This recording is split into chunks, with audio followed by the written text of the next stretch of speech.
Hello again, everyone. In today's video, we will be talking about Equilibria. And during this first part, we will be covering the four following points.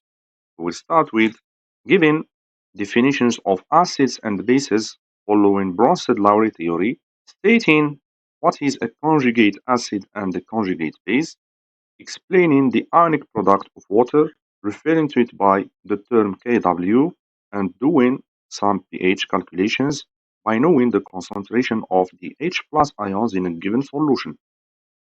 According to Bronsted-Lowry theory, an acid is a species which is a proton donor or H plus ion donor.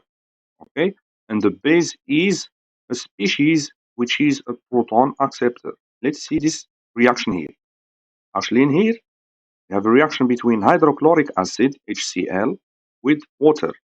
So, in this reaction, HCl donates its proton to H2O to form the hydroxonium ion, H3O plus Cl minus. So, HCl will be considered as a proton donor. So, HCl is a Bronsted-Lowry acid. Then, in the second reaction here, we have NH3 in reaction with HCl. HCl, which is the acid, will now donate its proton to NH3. So NH3 will accept the proton to form the ammonium ion plus Cl minus. So in this case, NH3 will be considered to be a base. So an acid is a species which is giving the H plus ions, and a base is the species which is accepting this NH plus ion or the proton. In this equation here, we can see that the reaction between the base NH3 or ammonia with water will give NH4 plus ion and OH minus ions. In this reaction here, water is playing the role of the acid because it's water which is giving the H plus ion to the base NH3 to form NH4 plus. And in the first equation, we saw that H2O in this equation is playing the role of a base because here the acid is giving its H plus ions to the base. So now water is playing a role of a base. Some species can play both roles, which means that they can be acids and bases at the same time. These kind of species are described as amphoteric.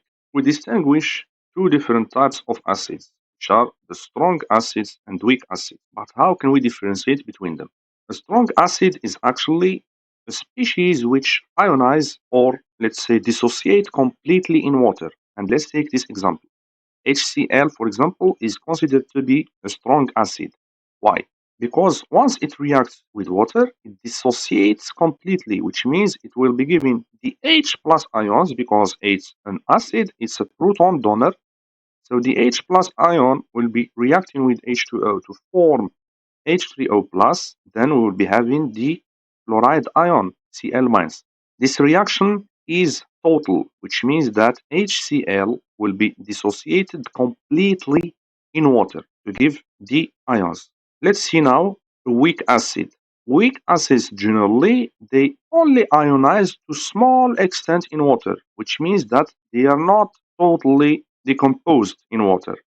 Let's take the example of ethanoic acid in reaction with water. It will be dissociated in a way to give the ethanoate ion plus the hydroxonium ions. Here you can see that this reaction is reversible, and we refer to it by an arrow in both directions, which means that the reaction is not total, it's not complete.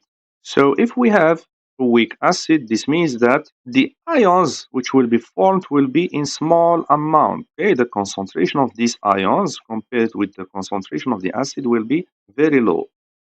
Here we give four common strong acids, which are the hydrochloric acid, HCl, the nitric acid, HNO3, the sulfuric acid, H2SO4, then the phosphoric acid, H3PO4. Let's take a look now about the conjugate acid and the conjugate base. Let's see this given equation. So here we have HCl in reaction with water gives H3O plus Cl minus. So we can see that the acid here is donating its proton H plus to water to form H3O plus Cl minus. Here we can say that if a reactant is linked to a product by the transfer of a proton, we call this pair a conjugate pair. This means that HCl here is linked to Cl minus by the transfer of a proton. This means that if we react Cl minus with H plus ion, we will be reforming the HCl acid. So these two pairs are called a conjugate pair, and we can say that Cl minus is the conjugate base of the HCl acid, and the same for H2O and H3O plus. We can see here that H2O and H3O plus are conjugate pairs, which means that by reacting an H plus proton on H2O, we will be forming H3O plus. And in this case, we can say that the H3O plus is the conjugate acid of the base H2O. Let's see now the ionic product of water.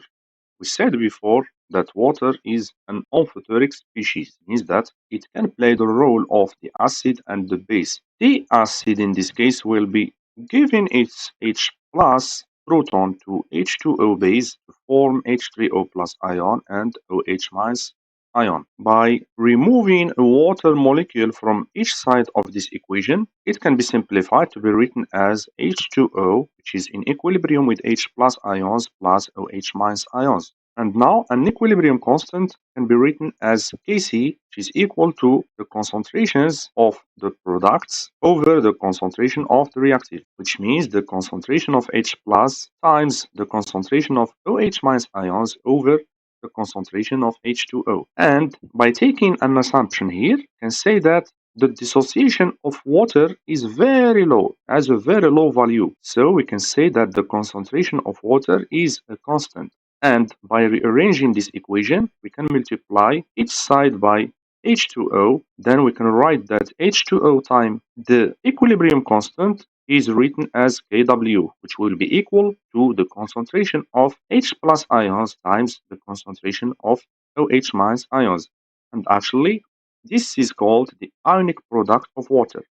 Kw referring to water, and its value actually at room temperature is equal to 1 times 10 to the power negative 14. Let's see now how can we calculate the pH of a given solution by knowing the concentration of H plus ions. So by definition, the pH is equal to the negative logarithm to the base 10 of the hydrogen ion concentrations, which means that the pH will be equal to negative log to the base 10 of the concentration of H plus ions.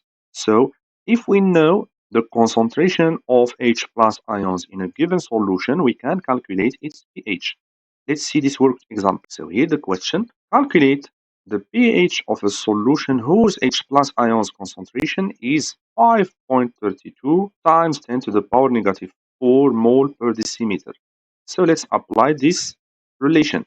The pH will be equal to negative log to the base 10 of the concentration of H plus ions, and we will be replacing by using the value of H plus ions. We will find the value of the pH, which is equal to 3.27 in this case. Now, if we have the pH value and we want to find the concentration of H plus ions, we will be using this relation, which means that the H plus ions concentration will be equal to 10 to the power negative pH. And let's see this given example. If we have a solution whose pH is 10.5 and we want to calculate the H plus ions. So by applying this equation, the H plus ion concentration will be equal to 10 to the power negative 10.5, which is equal to 3.16 times 10 to the power negative 11. So this is all for this first part of this chapter. Thank you for watching, and please don't forget to share, like, and subscribe. Thank you for watching.